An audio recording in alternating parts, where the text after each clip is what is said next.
Aujourd'hui, je vais vous présenter le nouveau roman de Frank Buys, Buveur de vent, paru chez Albin Michel.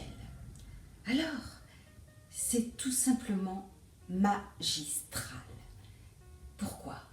Parce que c'est un roman global, total, une allégorie extraordinaire qui raconte le monde d'aujourd'hui, à travers une fantasmagorie fabuleuse. Alors, je ne vais pas vous raconter l'histoire.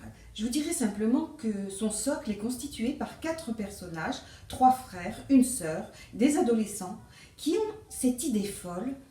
Souvent, après l'école, ils vont se suspendre le long d'un viaduc avec des cordes. Alors évidemment, c'est très dangereux, mais ils expriment par là leur soif de liberté, leur volonté de s'affranchir du monde sombre dans lequel ils ont grandi, un monde sombre, rude, âpre, violent, et ils ont envie d'autre chose, et ils l'expriment comme ça. C'est aussi le symbole de ce qui les unit si fortement, cette fraternité.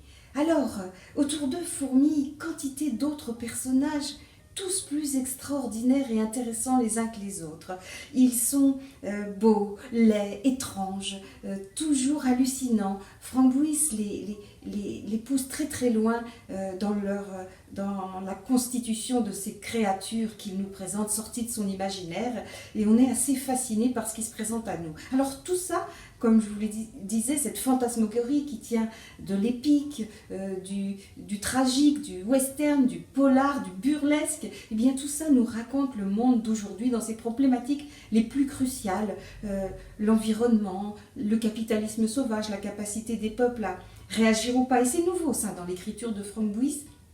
Il introduit une dimension sociétale qui n'y était pas auparavant et qui fait certainement passer son œuvre de forte à puissante. Et puis, nouveau aussi, la lumière. Il y a de la lumière dans ce roman noir, et là, la définition est beaucoup trop restrictive. On a une lumière qui explose tous les codes, et cette lumière-là, elle tient à des personnages qui parviennent à s'affranchir de leurs conditions, à des formes d'espoir, un avenir qui se dessine, qui passera peut-être par la destruction. Mais voilà, il y a quelque chose de lumineux qui n'y était pas avant, qui était juste amorcé et qui là s'exprime pleinement, une lumière dans la noirceur.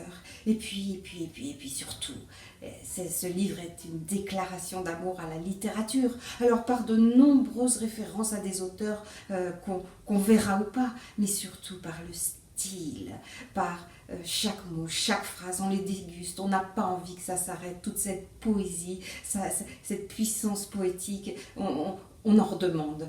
Voilà. Donc ce livre nourrit à différents endroits. C'est un reflet de notre monde, c'est une puissance littéraire. Vous allez adorer.